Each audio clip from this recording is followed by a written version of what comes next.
So this Valeria Pop was the neighbor of my mother,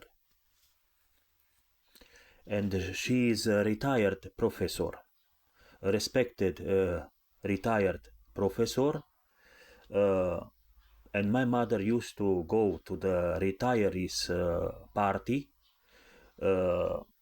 with her. And she told me in the summer of 2025 at the phone that this Berinde Mihai called Ucă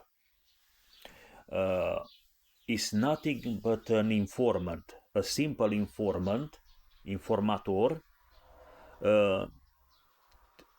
ideas for which I poisoned 3.5 years and more up to now. And she told me this gypsy is nothing more than a simple informant. And she also told me that he kicked her door and she called the police.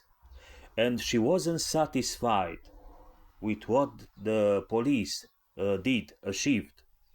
That is, I told you, after my legitimate self-defense, a policeman looking like the brother, somewhat like the brother of Verinde Gigel, that is from their bloods, Berendei Turkish bloods, let him make long noise, long argumentation and noise and quarrel in the police, even though they used to be very aggressive with people and not let them make noise in raise their voice in police. They could kill a man making noise with a single punch before, in the time of Ceausescu at least. So they let this informant, according to Pope Valeria, to make long noise, to make verosimil, to sound probable, probably true, what he was suggesting. A madman, without any reason, was waiting in front of his door, and when he happened to get out of his apartment, he hit him in his head, in his jaw.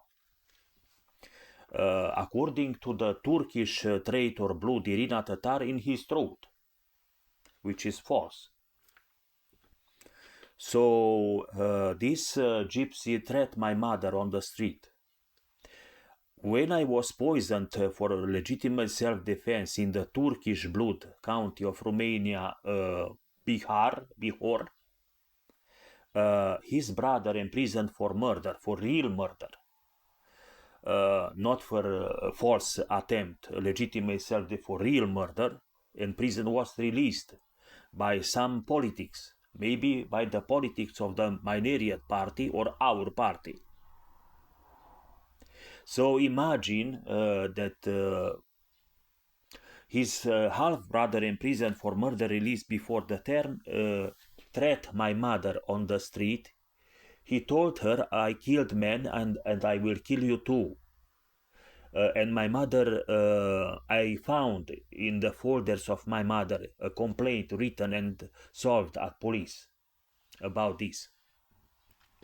And imagine that this gypsy informant and the corrupted police was not working for Fedorka, the clone of Mircea Govor, the former waiter from Supur, accused of communism, of appointing all the heads in the institution, in police, in ANAF, economic institution, in press, putting pressure on mayors for contracts to be given to his favored technic assist firm, using the television, the local television of his son to mock and threat the Senator Valer Marian, to suppose into the stupid electorate communist prejudices, that is, he was violating the separation of the powers in state, in institutions, their neutrality and independence, appointing